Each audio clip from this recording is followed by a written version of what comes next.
Welcome to Nourishing the Mother, an inspired conversation space between Bridget Wood and Julie Tenner on the journey of motherhood through the common thread of parenting, relationship, and sexuality as a path to consciousness. We keep our conversations honest, our experiences real, and our philosophies exploratory.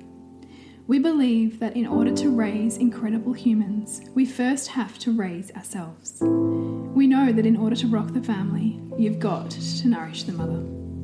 If you are here, you care about paving a path of conscious and intentional motherhood, connected with yourself and your gifts, and also illuminating your children in theirs so we may raise more whole humans who can impact this world in a more humane way.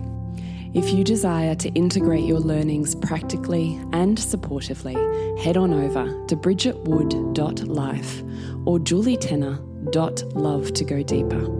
And for all live-streamed pre-release podcasts and all our free content, head over to our free Facebook group, Nourishing the Mother with Bridget Wood and Julie Tenner. We are Julie Tenner and Bridget Wood, and we are so grateful you're here. Hello and welcome to Nourishing the Mother. I'm Bridget Wood. And I'm Julie Tenner. And today's podcast is Body Basics, our top 4 daily actions for loving your body. So we can never go through this enough, Bridgie and I don't think, because we live in a world that teaches us disconnection and punishment and hatred and abandonment of our own physical body and beingness, and particularly all of that is exacerbated by being in the body of a woman. So we really want to just go through, we know we get here. The relationship we have with our body is not a linear one. It's not like, I hate my body, I'm going to go on this linear path to loving my body, and at some point I will love it and I will never again have an issue with it. That's not how a relationship works. A relationship is full of waves. It comes up and it goes down, and it comes up and it goes down, and you're changing constantly, and life changes your body constantly. And there's all of these, I don't know what it is, nuances in the relationship that we have when we learn about our body as we move through those. So anything you want to add to that, Bridgie? No, I'm just loving, just writing on those words. Yeah. Well, because I often think that's part of what's missing here, right? Is we assume that because I loved my body at one point, or I'm going on this process of loving it more, that at some point there will be an arrival. But there is no destination. No, there's not. It's just a practice of relationship with it, and knowing that there's going to be times of repulsion, and there's going to be times of, deep reverence, right, and devotion, and there's going to be times of indifference and numbness. Exactly. And that's part of it.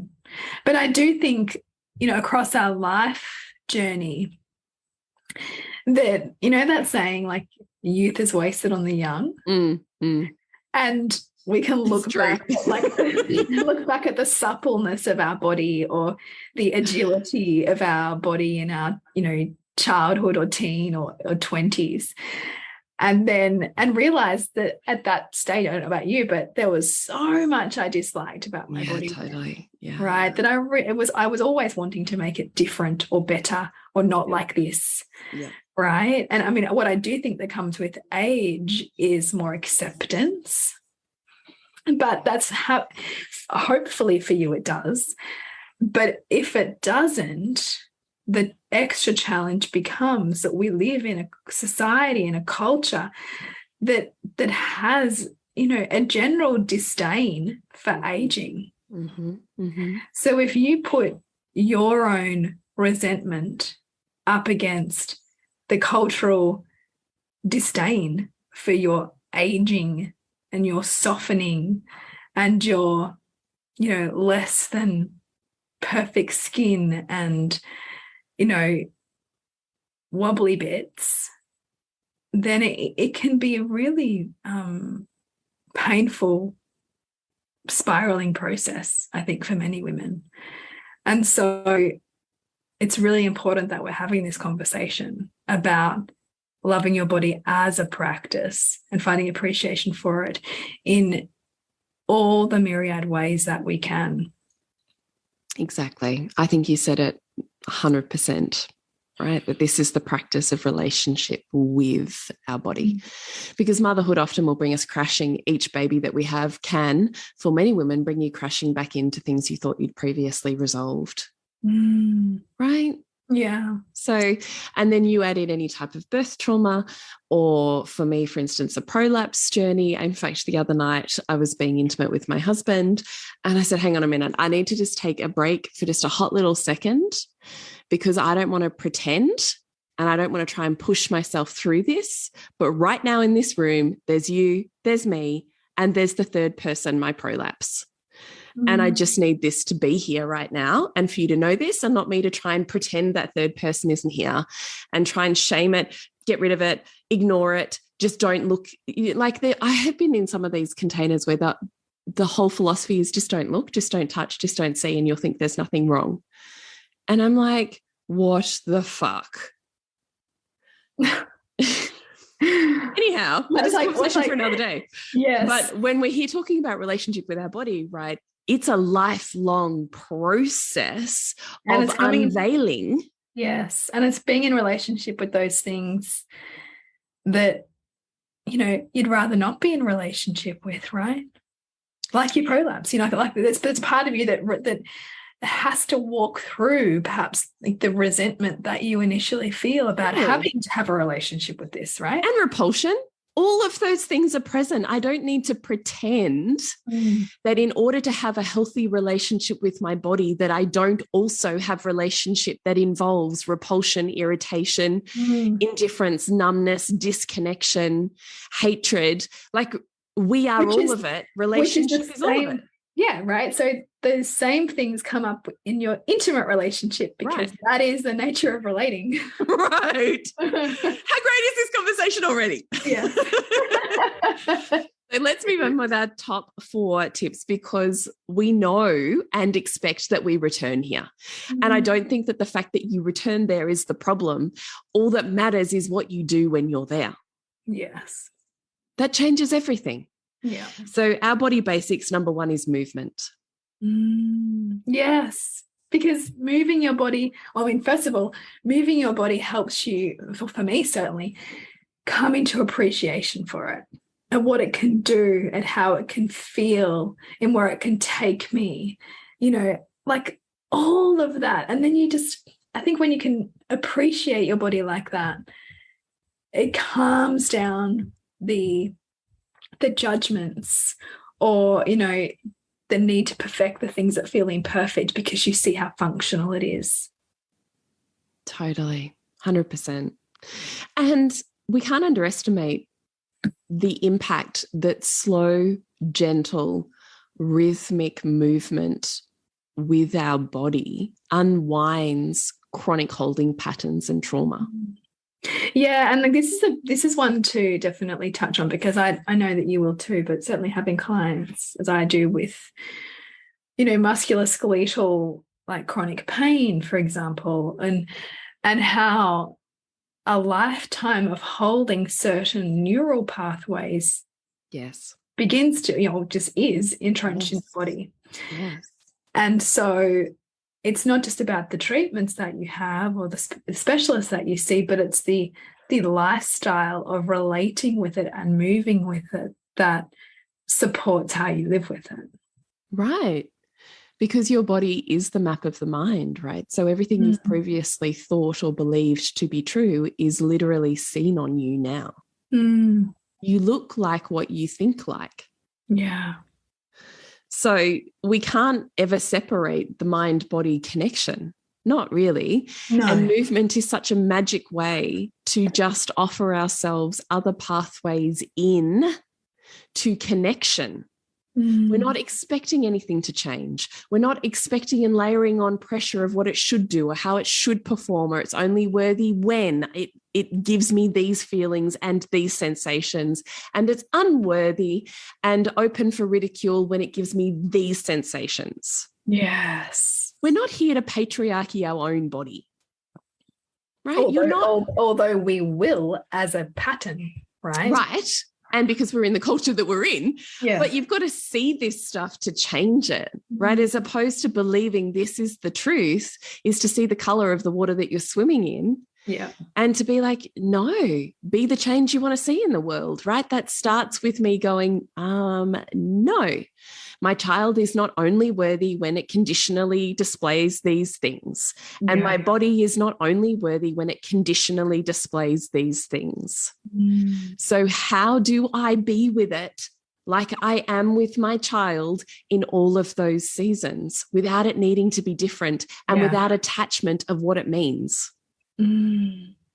So movement just asks us to gently reorient back towards ourselves, to gently find ourselves in the space and the time and the life that we're currently living, to gently unwind our mind that wants to distance and separate and disconnect, and bring it back into connection with our body so it can now do its work of helping us move forwards. So gentle rhythmic movement helps you unwind anything. And it can be why do you think we sway with babies? Yeah. You can sway with yourself and you will find something beautiful in that, right? Something anciently healing. You can find ancient healing in the rhythmic movement of weaving, of knitting, of kneading dough. It doesn't matter what it is. Just gentle rhythmic movement without expectation and attachment. And you will automatically have a new connection. And not one that's ruled by the patriarchy. So let's just change that situation. Yeah, I love that. Number 2 is food. Now, you have been blowing my mind with I've still been thinking about your stock. Oh, really? Yes. I'm about to put another one on actually tonight after dinner. My 24-hour stock. Yeah. Well, I just love the idea that you could take a cup out and add a cup in, and it just keeps going for the period of time that you're at home stuck with sick kids or whatever. I was like, this is genius. It's like the ongoing kombucha, only it's stock. Yeah, but also because in a slow cooker, you don't have to be home. Whereas if you're on a gas stove, you have to be home. Totally, 100%. Yeah, so food, like this is a big one. Even today, I was like, when I was feeling like a bit, I'm like, okay, what am I not doing for myself that's perhaps contributing to how I'm feeling right now? Oh, I haven't made a sock in a few days. Oh, I actually am not having an intentional lunch and I'm eating my lunch at like 4 o'clock. Oh, man, I know that one. Oh, I haven't had enough water today. Yeah. Because, right, like even I was commenting to another mum, like I'm in a little bit of a pattern at the moment of like running the gauntlet to get everybody to school. And like all the places means I'm not having my breakfast until I get back. Yeah, I know. Me too. And so, and sometimes I'm not having it till like 10 or 10:30 after I've done a bunch of chores when I've got back. So what am I doing to my metabolism as well? Right? So I think as mothers, we really have to continually come back, and this is not to berate ourselves, as we set this up as, this is a relationship. How is my relationship to my body right now? How is my relationship to the food that I'm eating? Am I sitting down and intentionally eating it and noticing what I'm putting in my mouth, or am I shoveling it in to get to the next thing? Yeah, totally. Right? No, totally, right? That's our feminine force, is the nourishment of the body, as opposed to the demanding list of the mind that asks you to ignore and disconnect from the body's needs. Yeah, it's just like, I think of my husband when you say that. It's like, it's just fuel. It's just fuel. Yeah. Give me some fuel and I'm just so I can keep going. Yeah. And there's a part of all of us that recognizes that, right? Like your value on parenting. I can ignore my own needs in order to get these things done. Yeah. I can rise above my body's needs. And the feminine will always ask us to come back into our body and pleasure. And the degree to which we can do that is the degree to which we will feel pleasure and aliveness in our body or not. Because which are you training? Yeah. Are you training leaving your body, or are you training to it? Yeah. Yeah, exactly. Amen to that. This episode is brought to you by our current offerings we have out in the world. So for me, Bridget, it is Disrupt, Revealing the Mother Wound. So it is a beautiful container of women coming together to transform the imprints that we have and carry around our own mother and the broader motherhood as a social construct, so that we have a lot more agency and free will in how we show up as mothers. So find out more at bridgetwood.life. And if you would love to dive into opening your feminine energy, then I have a beautiful 9 days of super simple shifts to change your life and your relationship to your own femme or feminine energy. Starting August 10, it's 9 days, 9 lives, which you can join live or catch the replays of. And it's called Seen, Felt, Known, Feminine Energy 101. And you can find out more at julietenner.love/seen. Number 3 is adornment. What does that mean for you in terms of loving your body? I love this one because, I feel a little bit like I'm naked if I don't have some adornment. So if that means that for me, it means like I feel weird if I walk out and I don't have my rings on my fingers, or I feel like if I see myself in a mirror and I don't have earrings in, which I don't have any in today, I'm like, oh, I'm missing something. And so for me, it feels like I've taken a moment to be intentional about how I want to meet the world and even appreciate myself and the aspects of myself that I enjoy as I prepare to meet the world. So am I just throwing clothes on, or am I choosing like clothes that I want to feel good in today? Am I choosing clothes for the kind of day I'm having, or am I just mindlessly throwing on yoga pants because they're comfy? Which is fine sometimes, right? But some days I really don't want to be dressed in that. I want to be dressed in something that takes me beyond that.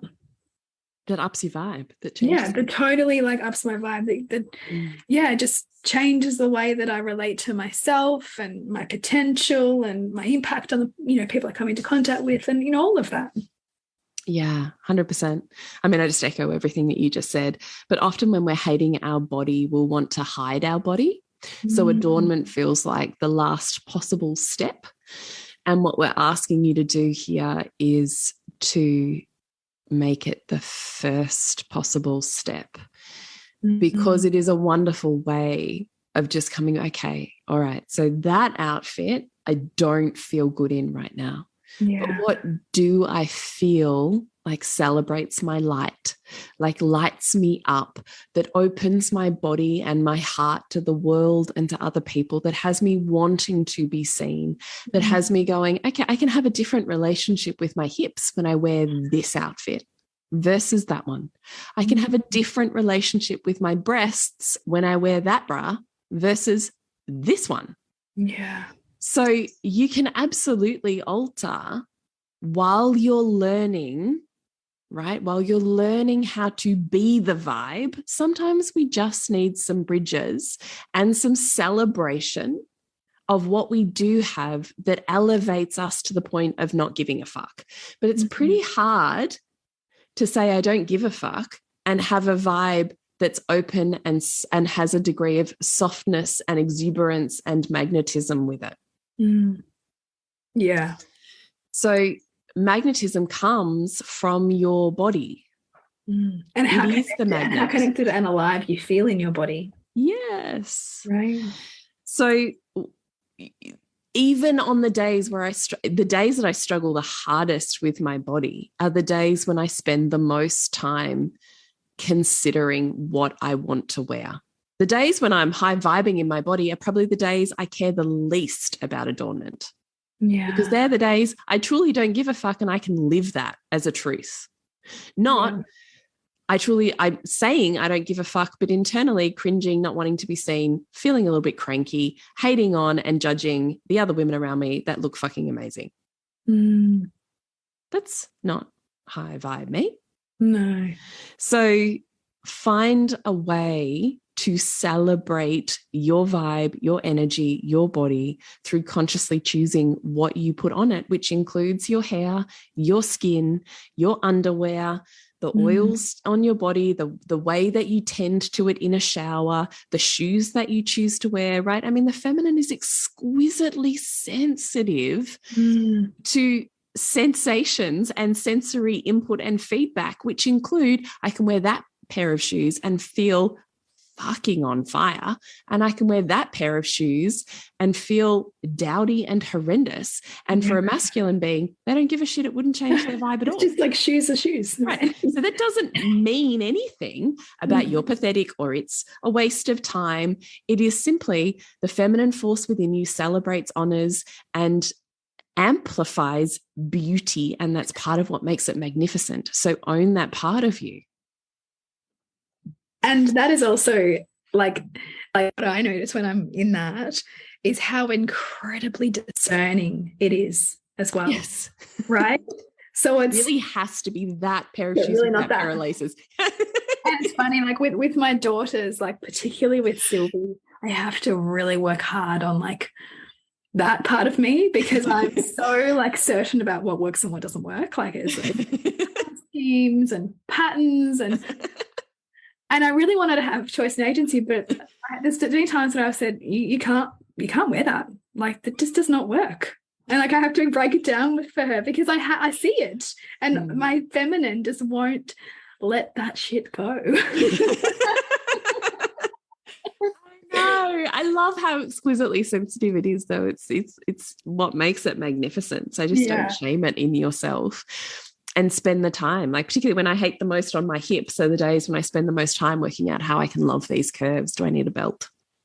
Do I need a teddy? Do I need a skirt? What do I need to feel romantic in this body? So please spend the time on adornment. Number 4 is refocusing your mindset. So there's a couple of points. There's many ways we could go about this, but there's a couple of points that we're going to hone in on. Yeah. Do you want to start or do you want me to start? Yeah, so like there is, and I can imagine that we'll converse and this will take it where it needs to go. But also the universal dynamics or laws around our bodies is that for everything that we're hating in our body, it's balanced by something that we're loving in our body. So if we're like tunnel vision, all of a sudden all of our attention on this part that we're hating and resenting, then what is that balancing? What part of ourselves are we actually loving right now, appreciating?